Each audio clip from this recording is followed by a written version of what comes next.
قرصة ب1000 دينار، ياما دقت عالراس طبول.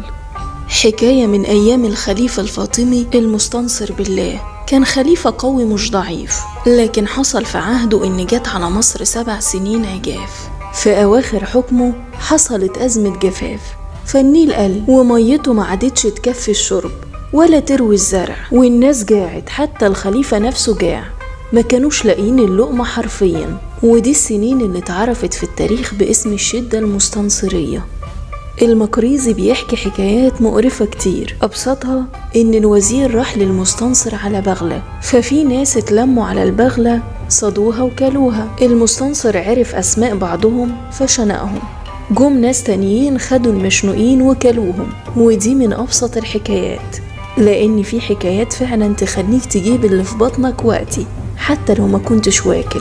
معرفش ازاي الراجل كتبها والناس قرتها. في وسط الحكايات دي حكاية ينفع تتقال، إن واحدة عندها بيت محصن زي قصر كده، كانت عايزة تشتري دقيق، فراحت خدت عقد تمنه 1000 دينار وعملت مغامرات لحد ما وصلت لناس جبابرة عندهم دقيق. راحت اشترت كيس دقيق بالعقد، بس في مشكلة، ازاي هتروح بيه؟ جابت حد يوصل لها الكيس البيت وياخد نسبة منه، وكانت الخطة على وشك تنجح، لولا انه على باب القصر كان الخبر اتعرف، فالناس اتلمت من كل حتة، واللي يقدر يخطف شوية دقيق خطف. الست نفسها دخلت العركة على الدقيق ونبها شوية دقيق، دخلت بيهم القصر وخبزتهم وطلعوا قرصة واحدة. راحت خدتها وطلعت بيها على سطح القصر ونادت الناس وقالت: يا أهل القاهرة، ادعوا لمولانا المستنصر، ربنا أسعد الناس في أيامه لدرجة إن القرصة دي